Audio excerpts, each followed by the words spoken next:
Visit Master GMC. Trying Bojangles Bow Bites is the easiest choice you'll make. Because when you're on the go, nothing beats bite-sized hand-breaded chicken. Try them with our new peach honey pepper sauce. It's bow time. Whether you are an equestrian, outdoor enthusiast, or want to experience something new, come see the 109th Annual Aiken Horse Show from March 28th through March 30th in Hitchcock Woods. Bring your own picnic lunch, visit concessions, or reserve a ticket for a catered lunch to watch the show in the Hitchcock tent. The Aiken Horse Show is the signature fundraising event for the Hitchcock Woods Foundation, retaining its rustic charm as one of the foremost equestrian competitions in Aiken. Come join us and have fun enjoying this century-old Aiken tradition. Get the latest video in one click at WJBF.com. The Live 5 for 6 Skyview Network, sponsored by Terry Lambert Hyundai. After a stormy Sunday, the luck of the Irish has brought us much nicer weather today. It's sunny and dry, but definitely much cooler with highs only in the 60s. Tonight will drop down into the mid-30s, but warmer weather is on the horizon. I'll have all those details coming up. Live from Television Park, this is WJBF News Channel 6 at 5:30. Good evening, everyone. I'm Dee Griffin. Thanks so much for joining us on News Channel 6 at 5:30. Topping today's headlines, the opioid crisis hitting the nation and Aiken County hard.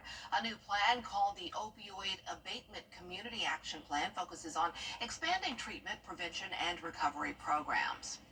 South Carolina lawmakers are pushing to update a bill that helps protect children from abuse. For homicide by child abuse cases, the bill would raise the age of protection from 11 years old all the way up to 18 years old. We'll have these highlights and headlines and more at 6, but first, coverage you can count on continues with the White House defending controversy. The lawyer for the woman accused of starting the Carolina forest wildfires taking to social media, saying she didn't start it on purpose. Alexandra Beloso was arrested earlier this month and charged with negligently allowing fire to spread to lands of another. Witnesses say they saw her start the fire in a pit in her backyard. The South Carolina Forestry Commission claims that she didn't have a water source readily available. Her lawyer disagrees. We still haven't figured out where this thing originated from. But after they've lied about 2 circumstances and 2 pieces of evidence that she didn't have a hose and she didn't have gardening tools, anything's open for debate at this point. That fire is now 75% contained, remaining at 2,059 acres.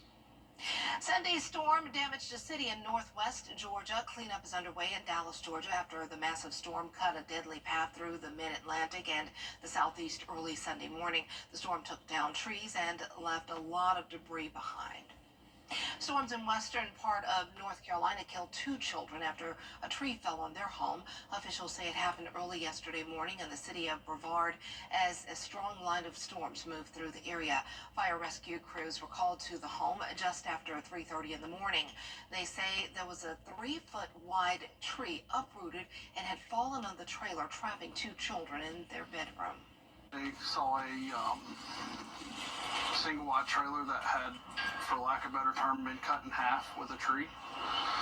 And the survivors from the house indicated that there were 2 children that were still trapped inside the house. Firefighters say it took 3 hours to recover the 2 children, one an 11-year-old, the other a 13-year-old. Well, it's time now for a first look at the forecast with Chief Meteorologist Jennifer Tracci, and hopefully we don't have any storms like that heading our way anytime soon. Yeah, it was definitely a busy Sunday morning. Meteorologist Sherry Shealy and I were tracking those storms with you, and we had several severe thunderstorm warnings across the CSRA and 5 tornado warnings. Here's a look at those official damage reports. You can see it's mostly tree damage, primarily in Burke County and then also over towards Barnwell County.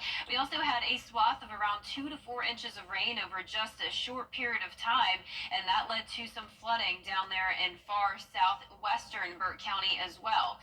Now, it's possible that we could have had a tornado come through Burke County and Barnwell counties as well. Check out this photo sent in by Barry and Penny Langford. This is a shot of their backyard, and you can see the tree damage there.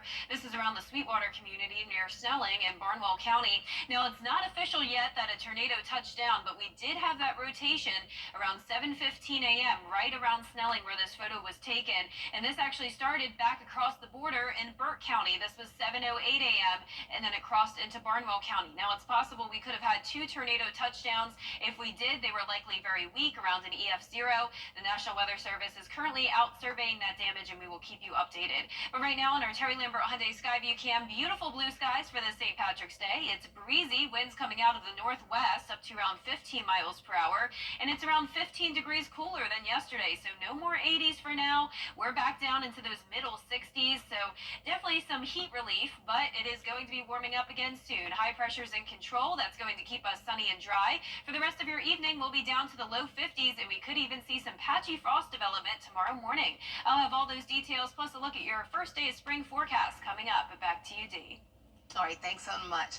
New data on retail sales are out today. The Commerce Department saying they were up 0.2% for the month of February. Rena Roy has more on what this means. A new report out from the Commerce Department shows retail sales were up 0.2% in February, worse than economists expected, but signals consumers are still spending. You see where the spending happened. It was on things like personal care products and healthcare, things like drugstores. We did see a pullback in spending at restaurants and bars. I think that's very telling. People are starting to change their buying habits. This report is better than January's, which showed an unexpected dip in sales, nearly 1%, the highest drop in more than 2 years. Some stores seemingly feeling the effects. Clothing retailer Forever 21 filing for bankruptcy. Dollar General planning on closing 96 locations across the country. The company's CEO warning of a tough year ahead. It's been a bumpy few weeks on Wall Street as the Trump administration implements tariffs against goods from Canada, Mexico, and China. Trump's trade war causing uncertainty